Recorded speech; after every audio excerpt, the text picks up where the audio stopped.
ప్రేమ స్వరూపులారా, embodiments of love. మీకు తెలియదు. You don't know. ఆ యజ్ఞం లోపల ఆ బ్రాహ్మణులంతా ఉచ్చరిస్తుండేటువంటి మంత్రమును చూస్తే ఆ మంత్రం యొక్క ప్రభావం ఇట్టిది అట్టిది అని ఎవరు గుర్తించుకోలేరు. Nobody can know the greatness and the mystery of mantras chanted by priests there. మన ప్రశాంతి నిలయంలో ఉచ్చరించేటువంటి భక్తులు అనగా బ్రాహ్మణులు చాలా పవిత్రమైనటువంటి హృదయులు. The sacred priests have assembled here. ఒక చిన్న ఉదాహరణగా మీకు చెప్తున్నాను. A small example.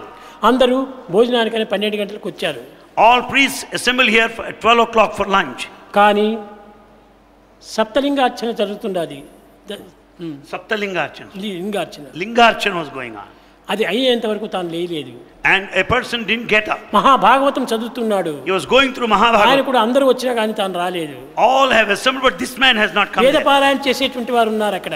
There are people who do Vedaparayana. నలుగురు అక్కడే కూర్చున్నారు. And these people said, మీరు పోండి, మేము తర్వాత పూర్తి అయిన తర్వాత వస్తామన్నారు. They said, you go, we'll come after completing. ఒక్కటి కూడా సంకల్పించుకున్నటువంటిది పూర్తి అయ్యేంత వరకు కూడా కదిలేటువంటి వారు కాదు. Until the task is fulfilled, they would not get up. ఈ సహస్రలింగార్చన చేసేటువంటి ఆయన 2 గంటల వరకు అక్కడే కూర్చొని ఉంటాడు. The one who in charge of this Sahasralingarchana sits there till 2 o'clock. అలాంటి చిత్తశుద్ధి కలిగినటువంటి బ్రాహ్మణులు ఇక్కడ చేరటం చేతనే ఒక్కొక్క మంత్రమునకు ఎంతో పవిత్రమైన అర్థములంతా ఉంటుంటాయి. Because we got the priests with that purity of in their hearts, we could know all these mantras.